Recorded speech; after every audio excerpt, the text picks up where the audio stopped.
Hey guys, and welcome to season 4 of the Us People podcast. I'm your host, Savia Rocks, and in this season, we get to remember and reminisce back in time with some of our guests like... Hey, we are Entity, and you're listening to the Us People podcast with Savia Rocks. Hey, my name is Stephen Ridley, and you're listening to the Us People podcast with the lovely Savia Rocks, keeping it positive. Hi, my name is James Green. I'm a TV presenter, sports reporter and journalist. Hi, this is Joy Langley, and I'm the author of Navigating Stress. Hey, this is Travis Glossop. I am a creative radio producer for Kiss FM, and you're listening to the Us People podcast with Savia Rocks. We highlight the strengths of our cultures, talking about diversity and inclusion, and speaking out loud and proud about who we are. I was never that good. I was determined. I had a love for the sport, and that always fueled me. But arriving into London and kind of growing up in a really difficult situation, trying to kind of make sense of my life with at home and not being accepted by the people around me, because in the 60s there was tremendous racism growing up in London. It's great. I'm glad, because I'll be honest, I didn't really work that hard at uni, so it was good to leave uni and really get on it, really because I also, as a person, I think I value productivity. A lot of people live to work. I think I am one of the work to live guys, but because my work is amazing, that's all right with me. So as a person, I go to bed happy when I've had a productive day. We've also saved the best till last by honouring another artist and showcasing their talent as our new theme song, with none other than your host, Savia Rocks, featuring in their song. So guys, enjoy, stay creative, and as always, please continue to be kind to one another. Let's go.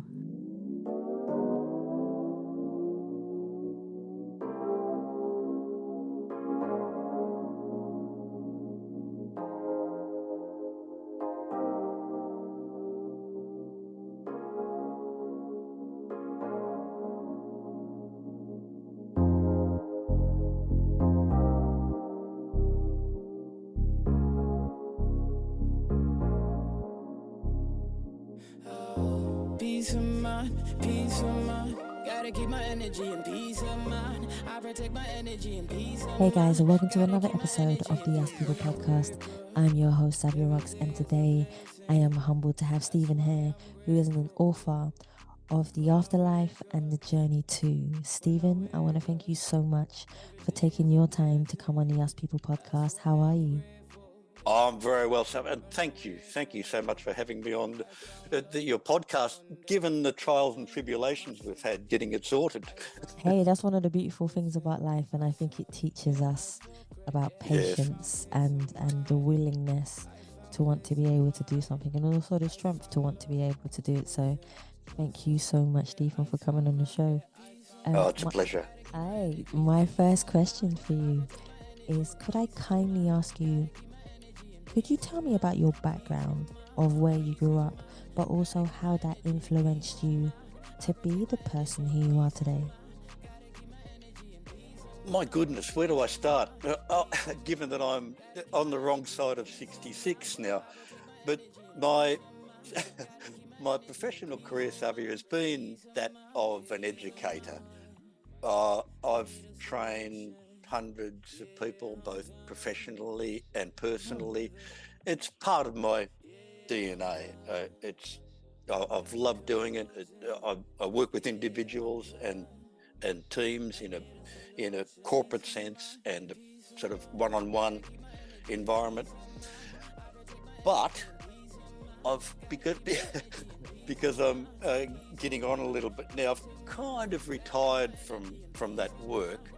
And now my authorship is what I do and what I love. That creative side cannot be denied. But I must tell you, I'm a late bloomer. I didn't start the writing process until after I turned 50. Up until then, I had no inkling of my capacity to write anything apart from a business report. But there you go. I listened, tuned in, and followed the instincts, and And here lies book number 6 that has come out, The Afterlife, which is kind of cool. But the other part of the story is after book 5, which was 4 or 5 years ago, I had stopped. I said, I'm done. I'm not writing anymore. I'm too old. I want to retire and start planting tomatoes in the garden. However, what happened, what transpired, and as you do when you get old and grey, you get up on the roof and clean out the gutters. And where we are here, we're in, as I was explaining off air, we're very remote, surrounded by tropical rainforest, no neighbours within vicinity. And one particular Saturday morning, I'm up about 5 metres off the ground cleaning out the gutters and the roof. And the ladder slipped and I fell off. No. So I'm lying in a crumpled heap on the ground. I can't feel anything below my neck. And I thought, Stephen, you are in trouble. Now, as the gods were to favour, my wife happened to be here this particular morning. Now, normally it's a Saturday morning, she's off shopping or doing something, but she happened to be here that Saturday morning, and I'm screaming out her name, and because there's no one else around, and she come and rescued me, and I was I'd fractured my neck, and the ladder had gone through all of these. We've got these louver windows, and there's glass all around me, and I'm lying in amongst all this glass, and I've got this little cut on my arm. That's all. But I had fractured my neck, and so I couldn't feel anything below the neck. But here we stand, and physically, I'm all beautifully recovered. But again, the story continues that as I was in rehabilitation, now I'm on a couch for 3 months, good for nothing. I could barely move, and my wife kind of almost had to spoon feed me. But it was then, and call it a spiritual awakening experience or a near-death experience or whatever. But I had this title going through my head, The Afterlife, a Journey Too, and it was pounding away. And I knew what it was. I knew that the universe is saying to me, Stephen, there's more for you to do. I've got something for you. And in reply, I'm going, leave me alone. As we do. I don't, as we do. I'm done. Yeah, I'm finished, and quite stubborn, mind you. But eventually, I've relented. I said, okay, you to the universe, you want me to write this thing? I'm in. But the afterlife, what do I know? I know nothing. I'm just a regular dude. But I said, okay, I'm in. I'll write. So eventually, when I was able, I sat in front of the PC, and I've got to tell you, I had no storyboard, no character, no nothing. And as soon as I sat to write, it was like opening Pandora's box. I saw the colours, heard the music, and it's all in heaven. It's all happening up there, and it was like akin to like being on a scenic railway tour. So I'm seeing, and it's a first person narrative. So I'm seeing through this character's eyes, and I'm seeing what he's seeing, and he's showing me things. And I saw the colours and heard the music, and the dialogue was just there. And I just started to take dictation, and I wrote. And every time I sat to write, it was, I never knew what was coming. I had no idea. I just let it flow. And it was always there. And this character took me through the different levels of heaven to show me all these things that I saw. It was the greatest gift that I've received. to be sure. It's amazing how the world teaches us and shows us things. And when we'll think we're going to stop, the universe is like, no, you still got things to do. And as stubborn as we are, as you said, we still give in to that. We give in and we open our hearts and ourselves to say, okay, what is it exactly that you want and need me to do? Because there's a difference between want and what you need me to do. And in doing so, we evolve even more and make a beautiful transition to understand that we can help write another book, as you have, that can help so many people, make them understand that sometimes in life we'll think we're finished and we're not. Yes, isn't that very interesting? Because what I understand from these types of, near-death or spiritual awakening experiences, difficult as they may be, is that they do two things specifically. They turn you away from errant path. Stephen, you're on the wrong track. You're not retiring. I've got more for you to do. Redirect. And there you go. So here's your path, that your purpose that you can choose to follow if you so desire. And then the second thing is that you will be imbued with what I would call a superpower, a skill, a talent that you never knew you had. The universe will give you that. Stay tuned. But you have to trust me. You have to trust that, I'll lead, and when I say the universe, I'll lead you on the right path. Yeah. So that trust was totally there. So every time I sat, I knew that. I had no doubt that the next words, the story, or whatever it was, would evolve. And I was just writing down that message. And you did it so it's a beautiful. eloquently. Say again? You did it so eloquently as well. So it was natural. It was meant to be. Oh, thank you. The interesting, the words, the dialogue in the story was like Old English, Gothic, ancient. I don't know, but it wasn't I don't write nor speak like that normally, but that's how it come out. So, and people have asked me, is like the main character, Athar, was it a real person? And honestly, I don't know. I really don't know. But what I know is that the words were so clear, and the feelings and the love I experienced and felt and experienced through that journey was so profound that they could not be denied. I trusted it implicitly, and I know the words and the messages are given by a source working to our benefit. I think it was real. That's just my opinion and my perception. When reading the book, to me, I feel it was real. When you're reading, for me, everything is about energy in life. And we all have different colors of auras within us every time we meet or connect with people, I always say.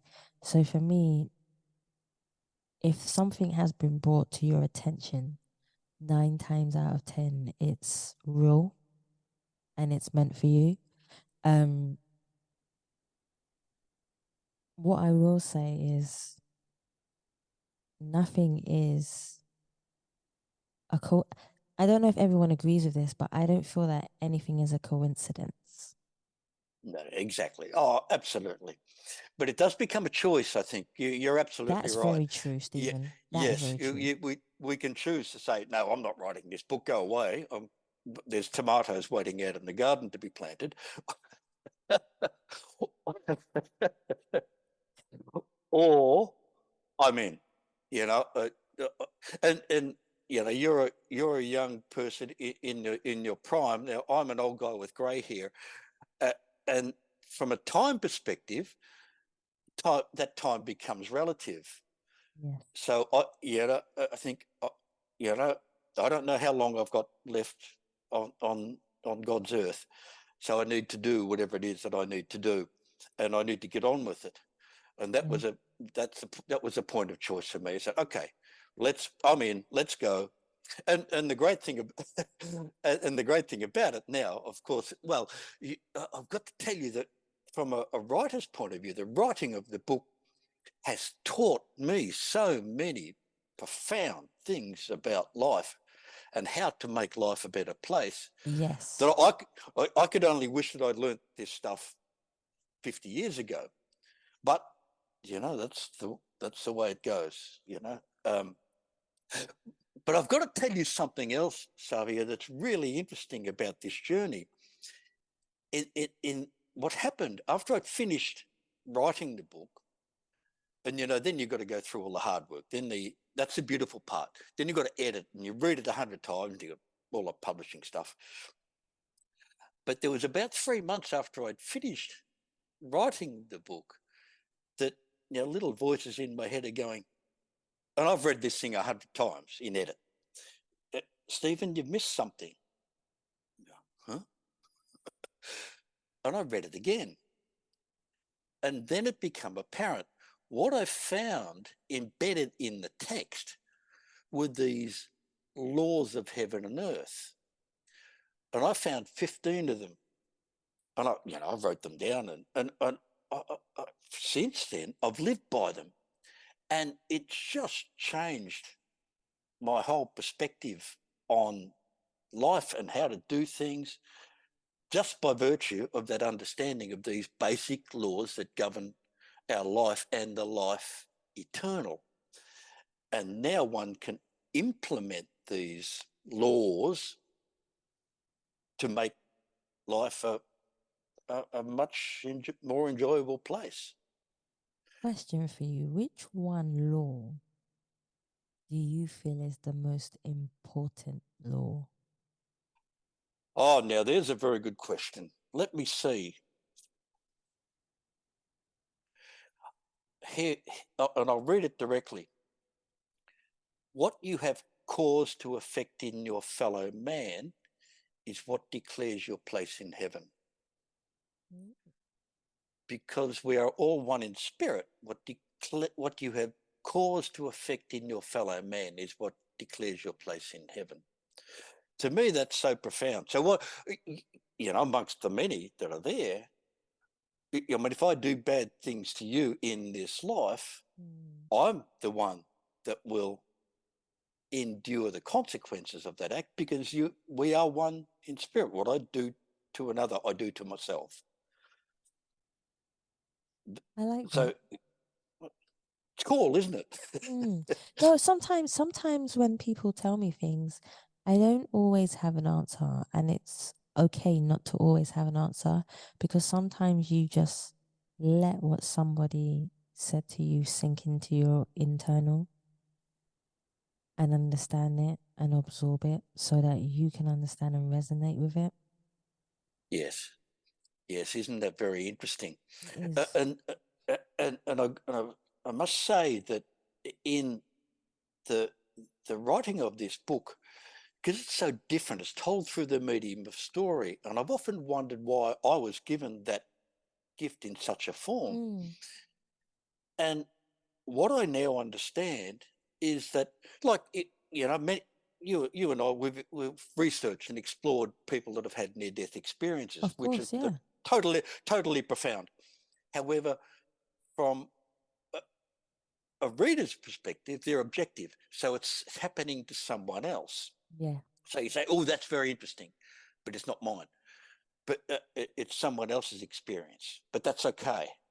But in the reading of a story, the reader is able to delve into the different levels. So you could read a story like The Afterlife and go, "Oh yeah, that's good," or "I don't like it," or or whatever. So you read it literally.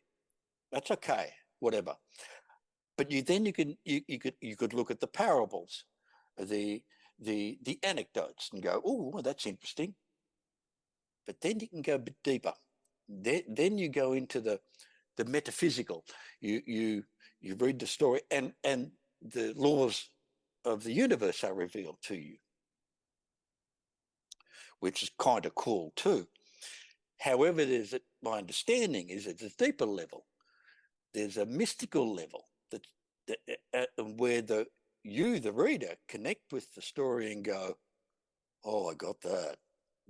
So that's a revelation of inner truth. That's that mystical moment that says, oh, thank you, universe. Thank you, God, whoever. I got that. And it reveals that inner truth within. That's what a story like this does. For those with eyes to see and ears to hear, it reveals that inner truth and says, I've got that. I'm beautiful. This is good. Let's go forward. That's the real key, I think, to the story. See, and this is where we all understand it individually, just like you said. My next question actually kind of resonates with everything that you've just said, just in a different format. So it would be, can you define yourself as a person, but who do you see when you look in the mirror? But on the flip side of that question, Stephen, has there ever been a time where you have looked in the mirror and not recognized the person staring back at you? How did you manage to go from being the person that you may not necessarily want to be to turning it around and finding the positivity within yourself to transform and evolve to become who you wanted to be? That's a very interesting question. To me, it's always been an internal process, and the internal process, it's not what happens to you. We all have challenges to face externally, but it's how we deal with it internally that's the key. And for me, it was the breaking down of that inner barrier, the person internally that says, oh, Stephen, you can't write a book. You're no good. You're not, you're too this, you're too that, you're too something. And by the way, oh, you're not meant to be a writer. You should be doing something else that's safer. It's those internal barriers that say, I can't do, I'm not good enough. Sorry, Stephen, just stay where you are. I've totally broken. I'll tell you the experience that occurred. And this is, oh my goodness, 15 years ago. I'm sitting writing just on the opposite side of the room here, and my wife's asleep, the kids are in bed, it's all quiet. It was my time to write. Yeah.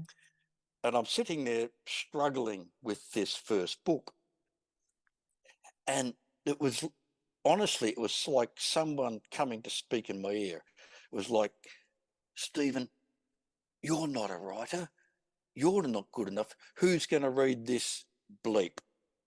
And it was tangible. I could hear it. And I knew what it was. It was those I call them the internal saboteurs that want to trip you up, to keep you where you are, keep you safe. And I say I knew it was internal, and I also was wise enough to know how to get rid of them. There's a technique you can use to get rid of. So I said, thank you very much for coming.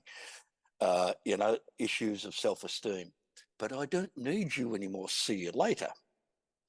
And this internal spectre from there got, every time you sort of let this stuff go, the spectre gets smaller.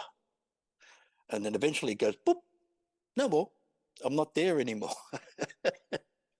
So what that means internally is there's no barrier between that well of wonder, that creative spirit that we have that links us to the divine source, that source that we know is there, but we don't know what's in there. So I never knew what was in there with the afterlife. I never, I knew nothing. However, once that portal is opened that says, oh, okay, I'm listening. Oh, I've got that. Oh, thank you. Oh, yeah. I'm in. Let's go.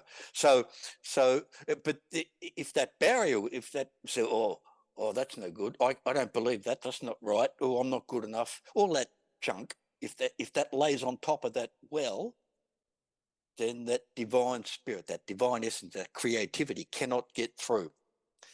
So the internal process is to let that stuff go. Yeah.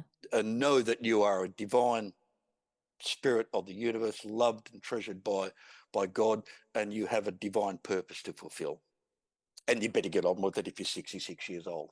Isn't it that no, you can be. Do you know how many people have become entrepreneurs, Stephen, who are like 80 years old? Yeah, cool, huh? I think Very. it's cool. Oh, yeah, yeah.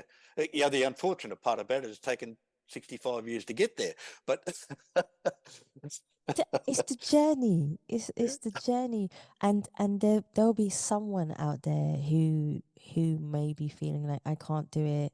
I don't know. I'm 70. I can't do it. You know, my life is over. You know that self-sabotage that we all yes, go through in our life. But then there's somebody who's 80 years old and makes, a franchise that becomes worldwide and they become an entrepreneur. So it I don't believe that life is really ever over until, you're really gone. Because I think every day you wake up and it's a brand new opportunity for you to seize and do something that you've always wanted to do. That's just how I see it. So I commend you for even turning around and saying, yes, I'm going to write this book. Regardless how old you are, Stephen, and saying you're going to do this. Because for me, even listening to you, you still have an abundance of energy. oh, thank you. Yes, it's amazing, because the writing of this book, as I mentioned before, so changed my outlook, the direction that Yeah. it's totally energizing. And I must tell you, Savia, that the of the 2 months ago, what happened is that I lost my beautiful mum. Now she 84, and if ever there was an angel on earth, it was her. She's a beautiful being, and I always thought that when she goes, I'm not hanging around. I'm not staying.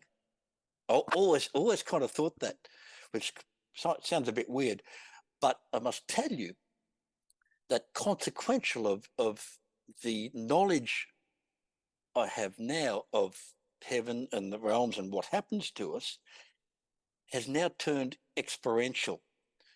So I I grieve from the loss of my mum, yes, but the grief is totally empowering. It says, I love you, the bond is still there. I know where you've gone up to Yes. the higher realms. I know where to find you in the heart, and I know how to contact you. Just listen, be quiet, and she's there.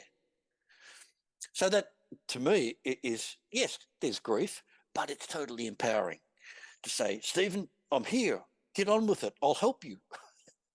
See, you all It's see we cool. all have someone who is there for us, and we all lose someone at some point in time. The main thing is to understand, and this is what I carry with me. The main thing to understand is that we're the lucky ones because we were able to have that person in our lives in the first place. Whereas for me, there are many people in the world who we didn't have in our lives, or someone else in the world may not have the privilege of having someone like you Mm, had your mother. mm. Me had my grandmother. So I find that for me a privilege, and an honor to be able to have people who love and show us what love is and kindness is and compassion is. Because without that, our being of who we are would have been completely different. Absolutely. Yeah, to be sure, that's exactly right.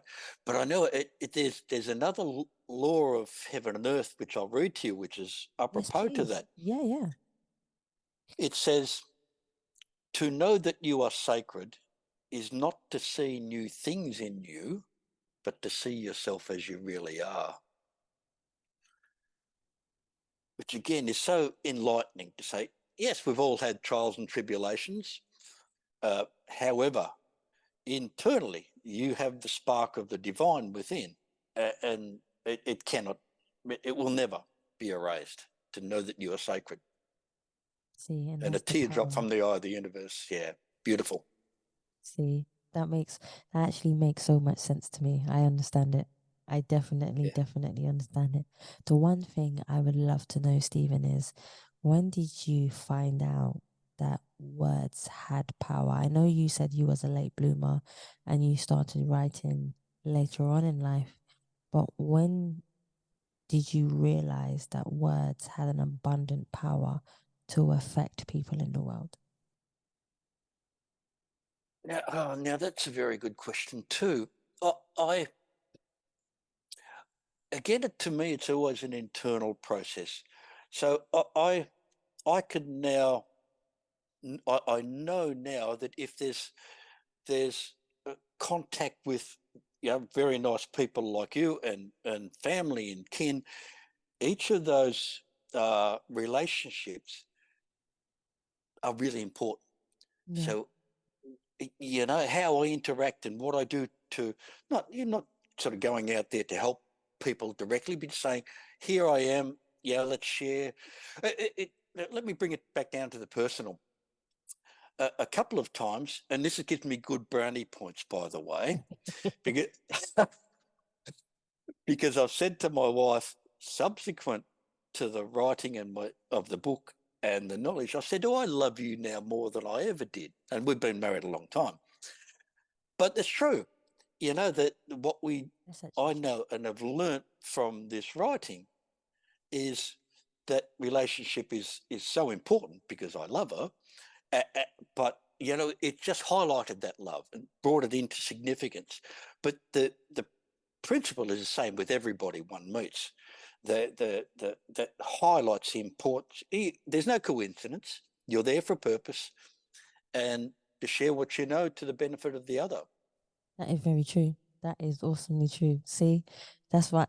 So, from writing your first book and you telling me the story where it wasn't necessarily your insecurities eating at you, I think it was just I think it was something else that was spiritual that was trying to get to you. You know, what would you say from writing your first book to your sixth book that you have learned from Oh, that you have learned through the transition? again, it's a very interesting question. I look at it in two ways. One, that when I wrote my first book, I was an apprentice, and now, Ah, and now in my sixth, I've become somewhat of a master.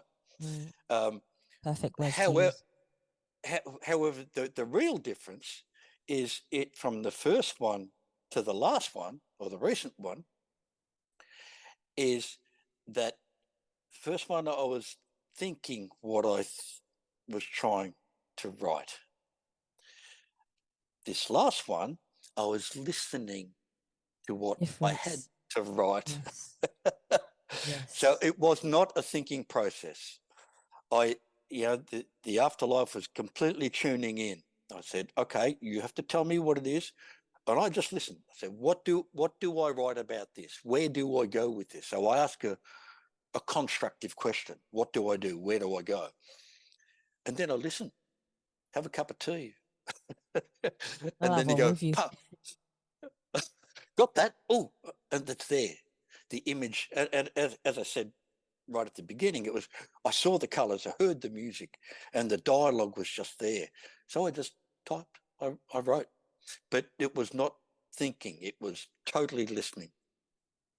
See. And and the process to me again is the same when we connect with our guardian angels, and the people that is to support us. We tune in. It was like tuning into a radio dial to say, okay, I need help with this. What do I do? Mm, And then I listen. So, okay. And then you get that instinct, that feeling, that something in the gut that says, oh, I've got to go there, or I've got to do this, I've got to be here, or write whatever. So that's the listening process, not the thinking, oh no, that doesn't work. Oh, I can't do that. I'm not good. None of that. Just listen and go and do. I would love to know what a day is like in Stephen's life, from even if it was in your prime to even now. What's a day like in Stephen's life, especially being a writer? The the my practice now, daily practice, is to always tune in I like every day. Every day, I know that the guardian angels. I mean, we can talk about sort of some of the things I saw Yeah. later, but I know those guardian angels are there all the time, 24/7. So if there's a dilemma or something that vexes the outlook, tune in. So what do I need to do about that? How do I fix that? And without fail, I trust implicitly that that information will come, and it always does. There's no separation to me. There's no separation between that angelic spirit, the divine guidance, and us as individuals. What gets in the way is, like we were talking about before, oh, no, that's not right, that's not good enough, that thinking, the monkey mind that says, no, I can't do that. Don't see that at all now. It's the connection, and it's not just me, it's for all of us. The connection is there. Those guardian angels are there for us all the time to help us through whatever our dilemmas are. What's the best advice you believe?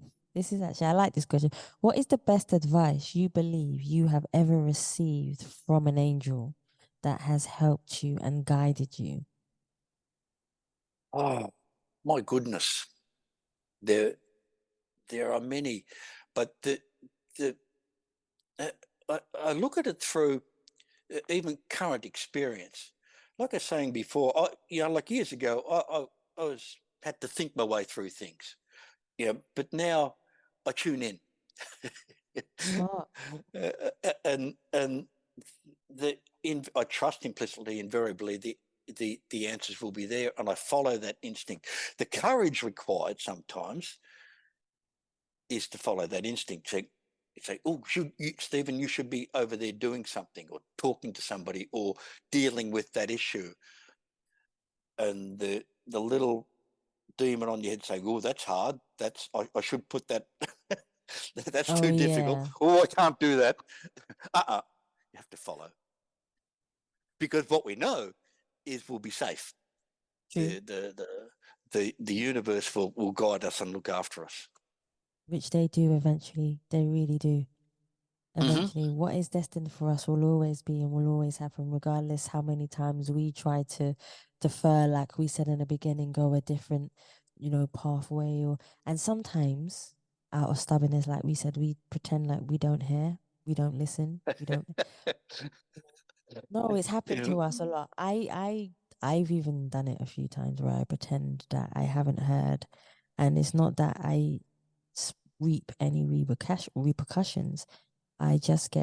Luckily, I just get redirected to the right way, which I'm sure you have as well. And I'm sure you understand where I'm going with this. Oh, yes. And in the redirection on that journey, we start to understand why we are being redirected and why our negligence of who we are as human beings decided to go another route.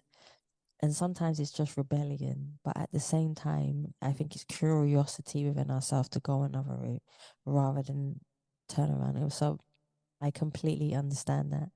If there was one quote, Stephen, that represented you as a person, what quote would you choose? And why would you choose that particular quote? Oh, my goodness. A quote.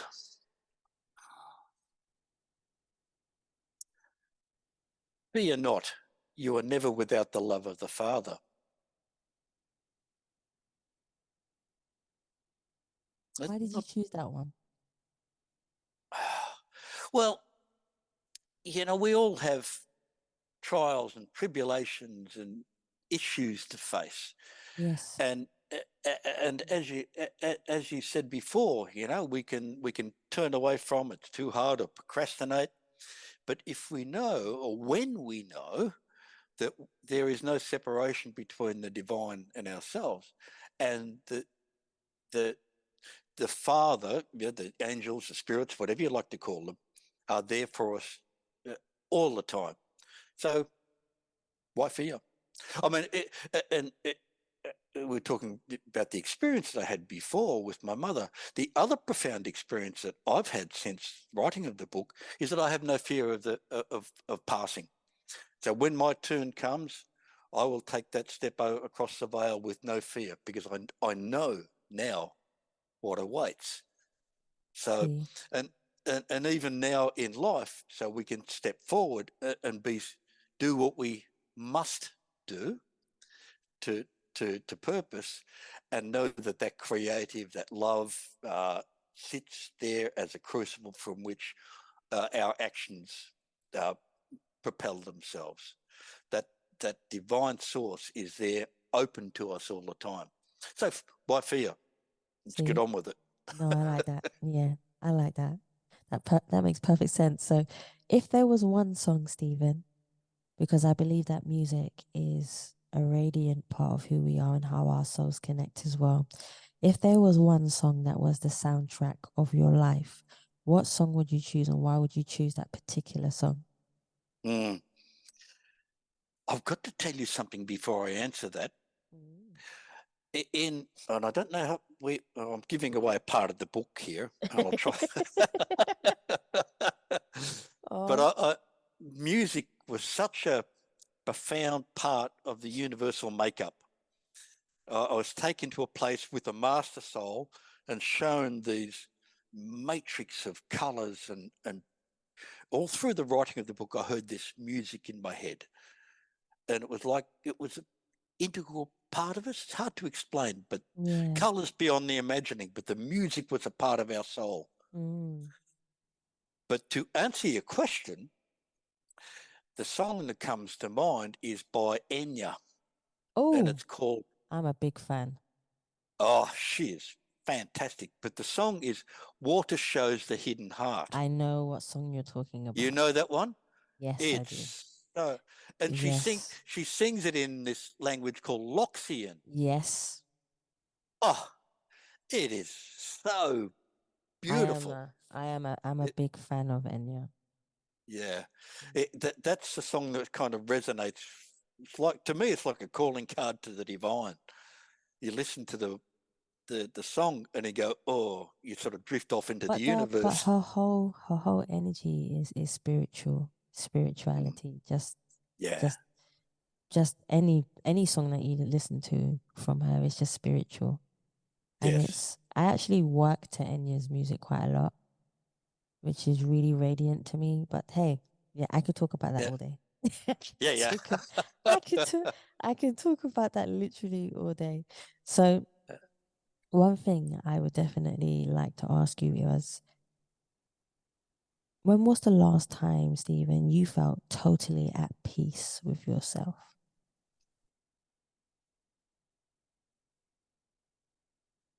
Ravi, I'm a very content man now. I know you are. But content because I'm a lucky man, because I've got a beautiful wife and lovely 3 boys and things, and they're good lads. Cause their father no trouble. They've all left home now, so we're empty nesters. However, but to me, peace comes from purpose. It's very true. I know I'm on the right track. I get to talk to lovely people on podcasts. And I know I'm doing what I'm meant to be doing. Yes. In a life that's full of surprises. Between now and the time I opt out. You opt out. I like the way you said that. Okay, I'm done. I'm done. Beam me up, Scotty. Come and get me now. Yeah, but so there's a piece in that, there's persistence, resilience required. We've still got challenges to face, to be sure, but there's a piece in that, but it's like a fire, more than a pipeline. It's a fire inside that says, Stephen, get on it, go, do, be, and that, to me, that's peaceful. That's enough. That is enough for me. That makes sense to me.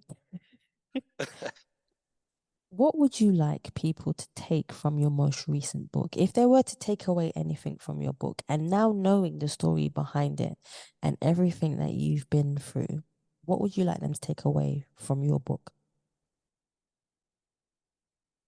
If people who read the book get a little, that make life a better place for them and their loved ones and their kin. And in doing so, what that does is it makes not just this life a better place, it makes the life eternal a better place. True. Which is kind of important. So you get a little bit, and that might be enough. But if you get a lot, then I'll take full credit for that. No.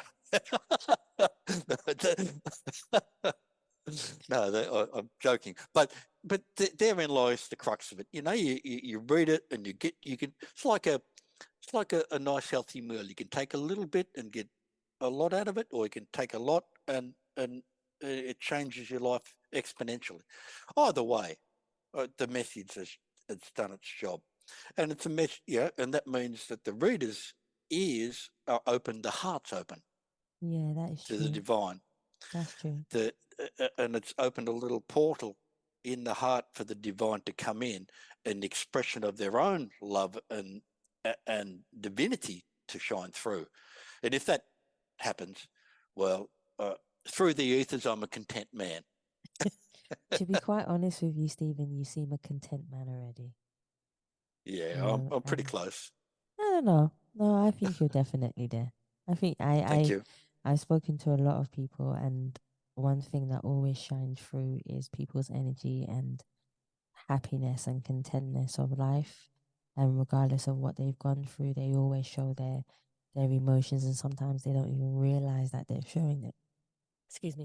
Showing their emotions. So that's definitely something, Stephen. I would love for everyone to be able to find you on all your social media platforms. Where can we find the lovely Stephen?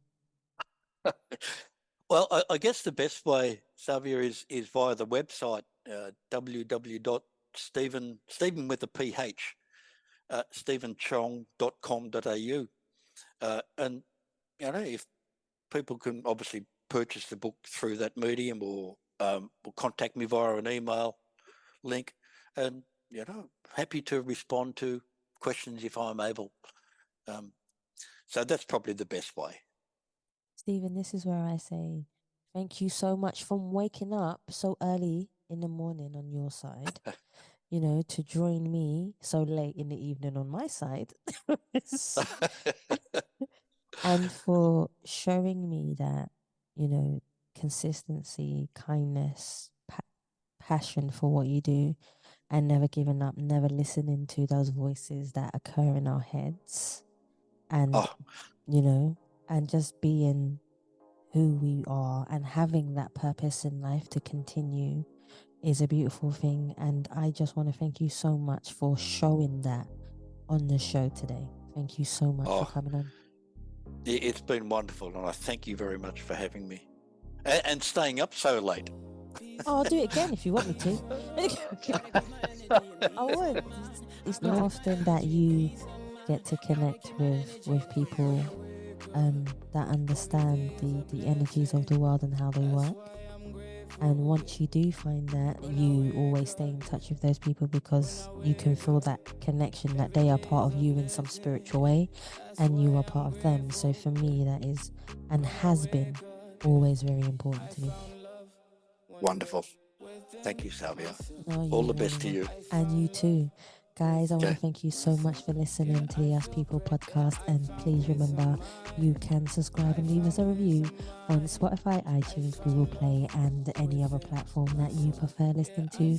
Please also follow us on Facebook, Instagram and Twitter, and you can also donate to the Us People podcast by simply going to the Xavier Rocks website or just typing in www.PayPal Us People podcast. Guys, thank you so much for listening.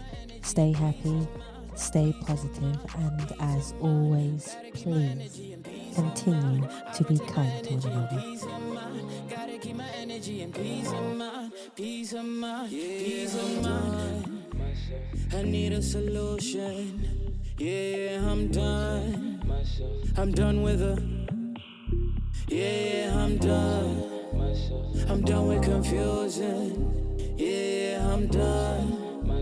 I need a solution. solution. Peace of mind, peace of mind. Gotta keep my energy and peace of mind. I protect my energy and peace of mind. Gotta keep my energy and peace of mind. Peace of mind, peace of mind. Gotta keep my energy and peace of mind. I protect my energy and peace of mind. Gotta keep my energy and peace of mind. Peace of mind, peace of mind. Gotta keep my energy and peace of mind. I protect my energy and peace of mind. Gotta keep my energy and peace of mind. Peace of mind, peace of mind. People say that having a peace of mind is trying to find a consistency of calmness within ourselves, to crave for a clarity that drives us through our emotional journey of life, to never let a person's judgment manifest into a fear inside of us, learning to believe in our ability to shine through the darkest moments and tunnels when we cannot see the light. Patience being our light for forgiveness and strength, to believe in our destiny.